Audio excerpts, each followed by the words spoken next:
Greetings and welcome. My name is Michael. In our last lesson, we learned about the regime of accumulation, also known as the system. As we saw, the regime of accumulation, the system, is a system of labor extraction and accumulation developed by elites to feed their addiction to money. The system itself consists of three components. Component number one are the extractive techniques. These are the mechanisms like wage labor, interest, the stock market, and rent through which labor value is extracted. Component number two of the system are the mechanisms of force. The mechanisms of force are the legal and sanctioned methods of violence used to control, suppress, and coerce a population to ensure continued operation of the system. Finally, ideological institutions are the organizations tasked with controlling the thoughts and behaviors of the working classes so violence does not have to be used.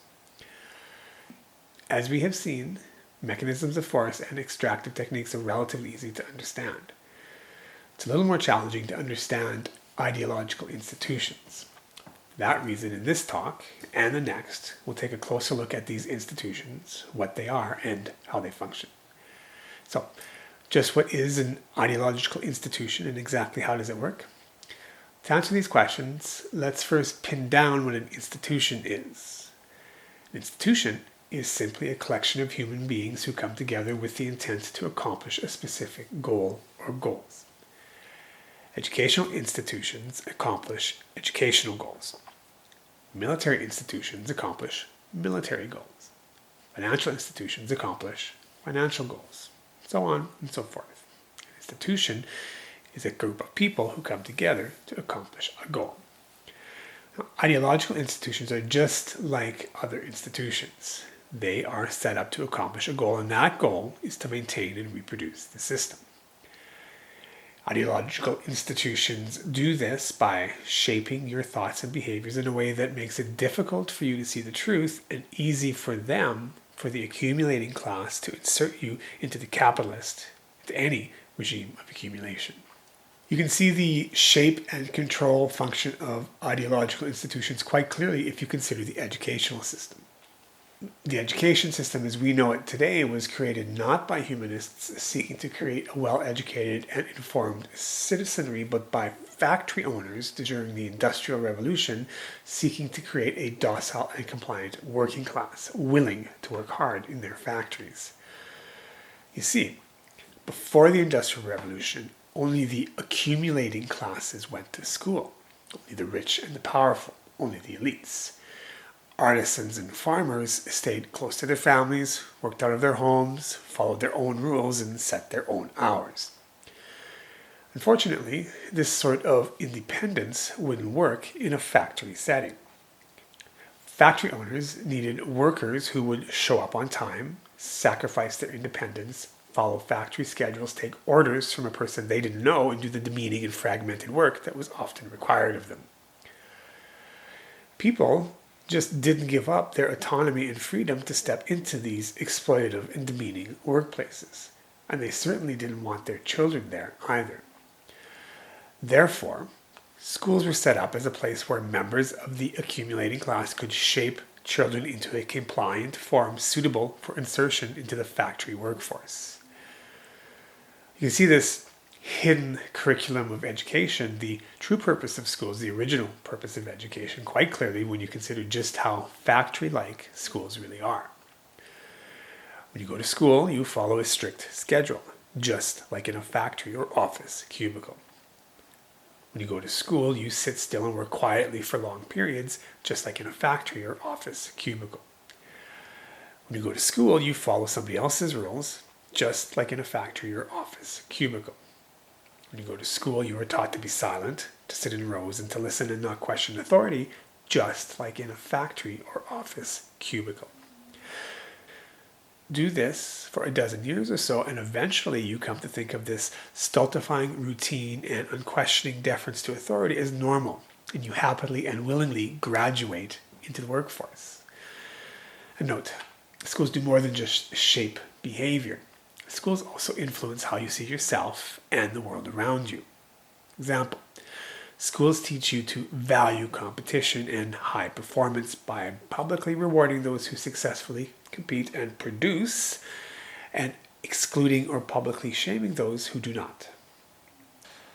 Schools also teach you to see yourself as an individual and to blame failures on your own lack of effort and not, say, lack of support or an exploitative system.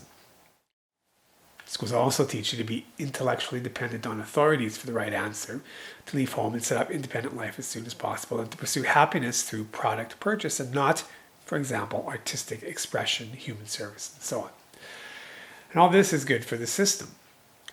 Teaching you to worship competition and performance benefits the accumulating class, because if you accept these things, then you are encouraged to work long hours. Remember, the accumulating class extracts labor value for every hour that you work, so it is in their interests to find ways to make you work as hard and as long as possible.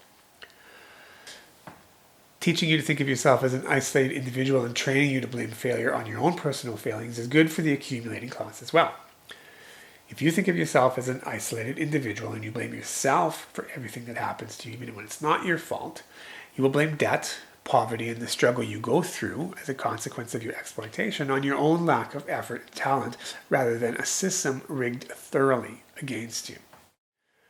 There are issues in your life. If you fail a test, if you can't make the team, if you don't get a job, if you are depressed because of childhood trauma, schools teach you that these are the result of individual failures and not systematic oppressions and exploitations within a specific regime of accumulation. Teaching you to gain independent residence early is also good for the system, because it means you have to set up a completely new consumer pod, and that fuels consumption and forces you to enter the workforce early to pay your rent, bills, long before you are ready to do so. Finally, teaching you to see yourself as a consumer despite personal, social, and environmental costs is good for the system, because it means you'll spend your hard-earned money on transient material possessions, thus providing another site where the accumulating class can accumulate your labor value. And note, what I've said so far is just the general contours of how education functions as an ideological institution. Your educational experience will vary depending on your social class. This was made quite clear by an educator by the name of Anyon, who did a study back in the 1980s that made the social class nature of the hidden curriculum quite clear. In her study, she examined 4 different schools: one working class, one middle class, one affluent professional, and one designed for the accumulating class. She noticed in these schools that how children were taught and what they were taught and how they were treated was different in each school. Working class children were not taught to be creative, critical thinkers who could understand and explain things. Working class children were taught to follow the rules and to complete rote procedures, just like they would have to do in a factory setting. Working class schools, teachers acted more like factory bosses, carefully monitoring activities and controlling the movement of children, even to the point where children had to ask to go to the bathroom. Middle class schools were slightly less oppressive. Instead of being taught to perform rote activities, children in middle class schools were taught to think about and work towards getting the right answer on things and to make minor decisions, just like they might have to do in a lower middle class office job. Since middle class kids were not being trained to work on an assembly line, middle class kids also enjoyed more freedom of movement. To be sure, middle class children had a better school experience than working class kids, but the kids in affluent professional schools were even better off than they. In these schools, and in line with the kind of jobs children were being aimed at, there was no rote memorization and much more emphasis on applying ideas, being expressive and creative, engaging in complex problem solving, and thinking for themselves. There was also more freedom of movement and more negotiation of learning. Finally, children in what Anyon called executive elite schools enjoyed the best and least oppressive form of education. Children in these schools were encouraged to think independently, to produce high-quality academic work, to conceptualize systems, and to see the big picture. For these kids, getting the right answer was less important than learning how to express their opinions, analyze situations, make decisions, and engage and disagree. Clearly, education is an ideological institution tasked with maintaining the regime of accumulation. However, it's not just schools that function as ideological institutions. Families also function as ideological institutions, especially when the parents work closely with schools. Families, you see, facilitate and support the school's ideological work by getting their kids off to school every day, making their kids do homework, and disciplining their children with spanking, shaming, name-calling, and other forms of violence when they don't perform or act up to the expectations of the school. Now, if you're a parent or a teacher, you might be feeling a bit of discomfort at this point. Working class child that is trained to do rote activities, middle class child that is not taught critical or creative thinking, a child that is taught to be dependent on authority is a child that has been damaged, deformed, and diminished. The realization that you are involved in the systematic, intellectual, emotional, and behavioral manipulation and oppression of children just so a few people can accumulate more money can be consternating. It shouldn't feel bad. We all participate in ideological institutions like religion, which we'll talk about next time, education, and the family, but we don't do it because we think of these things as ideological institutions. We do it because we are told, we believe, that education helps create productive members of society, and that's true to a point. But we are not told exactly what that means. Which brings me to an interesting aspect of many institutions in our modern society, and that is they often have a dual function. They have an exoteric function and an esoteric function. The exoteric function of an institution is the publicly advertised function of an institution, while the esoteric function is the secret function. Publicly, the education system is all about creating an educated citizenry capable of finding a job. And who would want that for their kids? Secretly, the education system is also about shaping people into forms suitable for exploitation by the accumulating class. The publicly advertised exoteric function of schools is why teachers become teachers and why parents send their children to school. The secret esoteric function is the function that the accumulating class do not want you to talk about. If school principals started talking about the esoteric function of schools and how they are designed to diminish and control children, parents would be much less likely to send their children off for behavioral and thought modification and indoctrination, and teachers would be much more resistant. For these reasons, the accumulating class and their agents whitewash ideological institutions and keep their real purpose hidden. Now, the distinction between the exoteric and esoteric intent of institutions is useful, although I should say the esoteric functions of institutions is not so hidden that people cannot see the truth.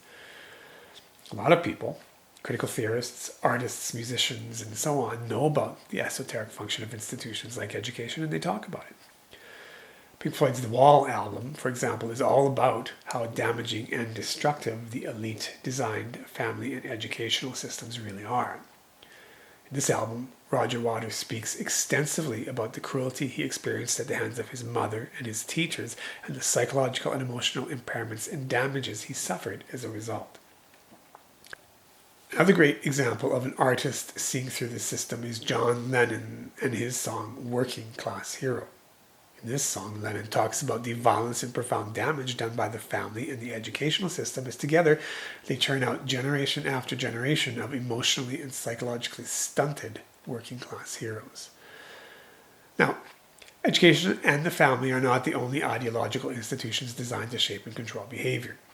Religions are also powerful and important ideological institutions that the accumulating classes have been using for thousands of years to shape humans into compliant and exploitable cogs. Now, religion is a big topic, and we'll take a closer look at it next time. I also want to say here that just because I'm critical of religion does not mean I'm dismissing human spirituality altogether. The two are separate things. So having said that, and before closing up this lesson, I just want to do a quick review. The regime of accumulation is the specific way the accumulating class organizes the extraction and accumulation of labor value from the working and middle classes.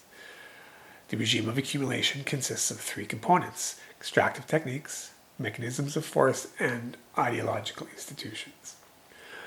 Ideological institutions are the institutions geared towards maintaining and reproducing the system without violence by controlling the thoughts and behaviors and the worldviews of the people who live in it. Ideological institutions shape how you see yourself, how you see the world, and the actions you are likely to take in it. We've seen how education and the family function as ideological institutions and how they undermine human potential. Next time, we will examine the biggest ideological institution and the most powerful one of all time, religion. Till then, my name is Michael. Welcome home.